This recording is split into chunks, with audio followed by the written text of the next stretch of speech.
Welcome down the rabbit hole, friends. We're here to jump right into the final episode of the tell-all of Sister Wives. We're not on the same page on this. Sorry, I don't know how to let this go. Don't let it go, Robin. I mean, didn't you learn anything from watching the Twin Flames documentary? You need to stalk Mary and Janelle and Christina, and you come across them in the night, bang them over the head, tie them up, and carry them back. And carry them back to Coyote Pass. Who's gonna see you out there? Like, put them in a trailer or a shed or a barn dominium, tie them up until they learn that it is what's best for them. They are your twin flames. You're totally right in your thought process, as always, Robin. I went to the other wives and said, anybody who wants to leave, you're free to go. There's one wife that I know will never walk out on Kody. She's the fifth wife of Kody Brown, and she's preparing for the holidays down on Coyote Pass. Hi, fifth wife here. Good to see all of you again. I'm here today to let all of you know that we're getting ready for Christmas on Coyote Pass. And for me, that means the annual Christmas tradition of me getting the hell out of the area, because Kody and Robin don't like me to be within 60 miles of their home when they're celebrating with their kids. And this isn't me just being dramatic. So it's time for this fifth wife to head out to her old digs. I call it the Red Roof Inn. Yes, that's usually where I spend my Christmases and all other holidays, because even though I am the fifth wife of Kody Brown who lives on Coyote Pass in a trailer down by the river, when it comes to holidays and special celebrations, just good times with family, Kody and Robin do not want me around. All right, so I'm getting ready to go, and I'm just packing the perfect fifth wife bag for getting away when your polygamous husband is like, sorry, I don't need you anymore. I've got my diesel jeans model wife, and your turkey sucks. So, like, you can spend the holiday at the Red Roof Inn, but then come back later because we're going to need you to clean up after the festivities, right? I am, after all, the nanny, the maid, and the caretaker of all of the prairie dogs on Coyote Pass. So I will definitely be back.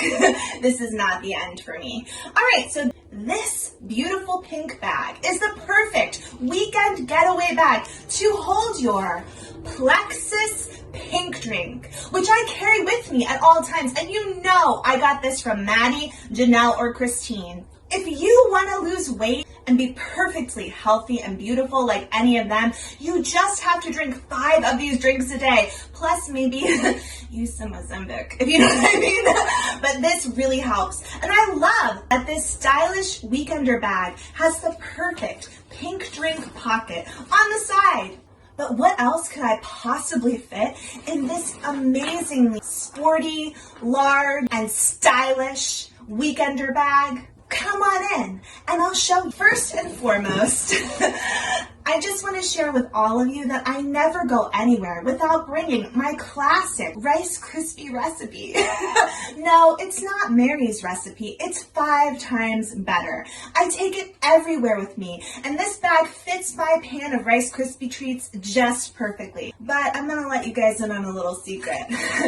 When it comes to my way of doing Rice Krispie treats, I do them homemade, for sure. These last longer and have way more chemicals in them than anything Mary has ever made. Let's see what else Fifth Wife is able to fit in this amazing weekender bag. You might say, wow, what else could you possibly need on this 2-night trip to the Red Roof Inn? And I'm here to tell you that in these front pockets of this amazing pink bag, I always store my most valuable possessions. Yes, these are truly a treasure, something that I save and keep near and dear to me at all times.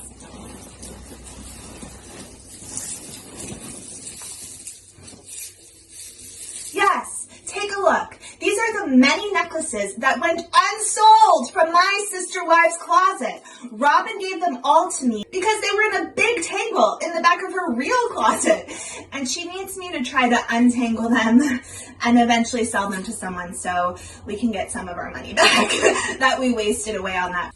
Thank God I have the kind of huge weekender bag that can fit mountains and mountains of Robin's old necklaces in every pocket. Thank you, Christine.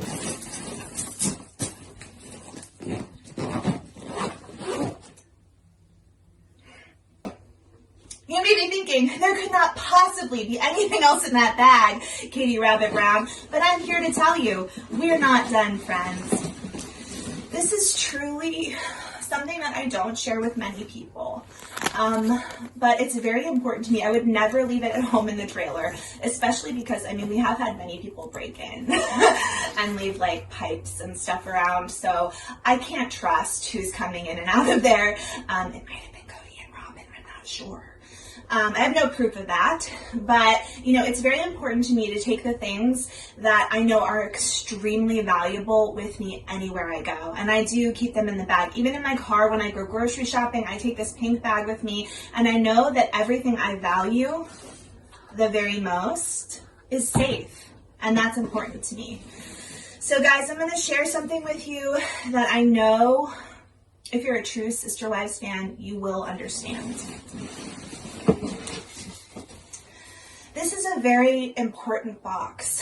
I've been carrying around for about 5 years now. Originally, again, I found it like under the sink in Robin's, one of her many mansion houses. She told me that for sure things were getting back to normal, we're getting back on track with Sister Wives Closet. So it was absolutely imperative that I take good care of this box until the moment comes when we rise again from the ashes. I'd be like, shut up, I will punch you in the mouth. Jokes. I love dad jokes, and I really love dads. But unfortunately, there aren't any in the Coyote Pass area. So I bought this for myself this year. It's a present that I'm gonna put under the bed because I don't have a tree at Red Roof Inn. And when I wake up Christmas morning, I'm gonna open it for myself because whatever children are around in Flagstaff, on Coyote Pass, in my own life, I know I'm pretty much gonna have to be mom and dad to that, and I'm so excited about it. So there we go, guys. It's the perfect weekender bag for your life's adventures. And especially if you're a fifth wife just like me, take a moment to click the Amazon link below and check out these amazing weekender bags. Tangled costume jewelry, not included. Back to you, down the rabbit hole of bedtime. Did I just hear Kody say he would punch someone in the face over a weekender bag? My hero. I love that man. Let's get back to the tell-all. And that's where it started to get really weird because all of a sudden, it's almost like I have this paragon of a wife. She does everything right. She's a paragon of royalty. Her loyalty is not to the family. You know what I'm saying? Like, I really love that musical. But yeah, Janelle, she's the paragon. None of you could ever be because you weren't millionaires when you were trying to raise your kids and live with Kody and make some kind of married life with him. You weren't millionaires. And, Robin's really shown him what it's like to be a millionaire and have everything and anything you want, including nannies and housekeepers. And turns out he likes that life a lot better than he liked life with you guys back then.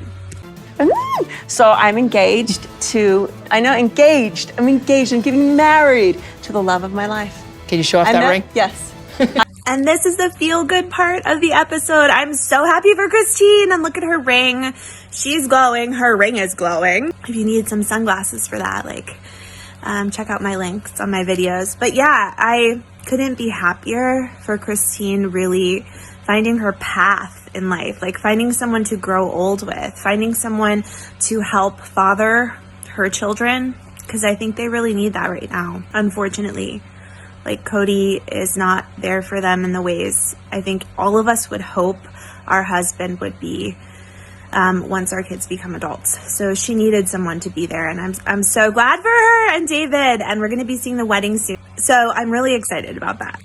I met the love of my life. I did. How different is the relationship with David than it was with Kody? David loves me. He loves me. David appears at the end of the episode, and he is so cute and kind and nervous, and I just can tell that he's gonna be a really good fit for Christine and her kids. I'm so happy for her. So that's one great part of the end of this season.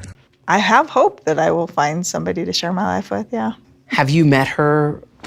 Yeah, Boyfriend? I've met him a couple of times. So I thought Mary was like really kind and like realistic in her responses when asked about Christine and David. And she's very like, I'm happy for them. I'm happy for Christine. And I know this is a really good thing for her. And she does say like, I really hope that this is going to happen for me someday too.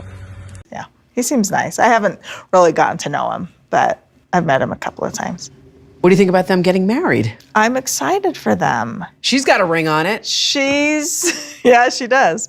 She seems very happy, and I'm excited for her. A lot of people have said that Mary and Christine were actually really good friends, that they did have fun together at one point in time, more so than Janelle for a period of time within the family.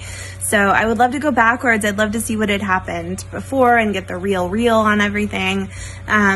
Now we see that Janelle and Christine have become buddies. But I think earlier on, Mary and they had a relationship that they don't have now. So I wonder if it's just hard for Mary to feel a little bit iced out in general from everyone. I'm excited for her. I want her to be happy. Speaking of Christine, Yeah. have you met David? Yes, I think he's great. Janelle is 110% on the David train, and that's great. I also have heard and seen on social media that her kids really like David. They spend time with both Christine and David and all of Christine's kids. So it's almost like they're creating a branch off from the original family. She said, I did not know what it was like to be loved like this. So something that Kody's brought up before, but some of the wives are starting to bring it up as well, is the idea that the AUB really taught them that it's not about like being in love or having lust towards the person that you find to be your mate. You're really supposed to find someone who complements you and would make the best partner or mother or father to your children. And I think like some of what Kody has talked about is that maybe he would have chosen differently. I mean, that's what he says. If he wasn't trying to tamp down so much of his emotional feelings about the subject. That maybe he picked Christine or Janelle because they were good women, they would make good mothers, but that maybe he personally just wanted to go out and shop at Victoria's Secret all day long. And they didn't really jive with that part of his personality, that annoying part of his personality. But, and I think that's some of what we see Christine like realizing as well, having this realization that maybe she picked Kody because she was led to believe this was the best person for her to be with. And now she's really experiencing love, lust, compatibility, friendship, things that maybe she didn't feel with Kody. Met David for 15 minutes, had a conversation, a very mild, light conversation. He mostly talked with Robin. Okay. She thought he was very sweet. And I think he's, Christine has chosen him, so I think that it's a good match. But I know nothing. And we can tell that Kody is in no way jealous or bitter about any of this.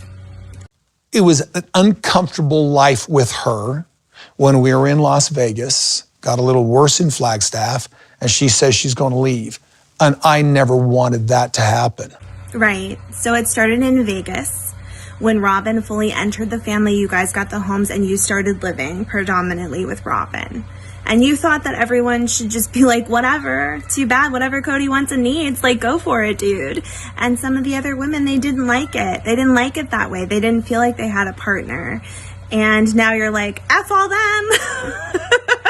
So Kody, unfortunately, like all of these tell-alls, it must be really hard for him to look back on all of this because it kind of verifies everything that the fans have been thinking all along, the things that we've been upset about. And I'm like going, oh, so we've suffered all these years together and you're just going to quit? Yeah, that's right. She's just going to quit. She quit and she walked away and now she's living a much better, healthier life where she's not suffering anymore. And you're bitter and you're angry because you wanted something from her, but you can't admit it. You can't admit that you miss her. You can't admit that maybe Robin doesn't have 100% of your heart. I do. I see a lot of jealousy in this last tell-all from Kody, for sure. But what bothers me is her disposition toward me, that she laughs mocks my suffering and laughs about it. And I'm going, well, I think you'd drive a truck over me if you could. She's But like, what suffering?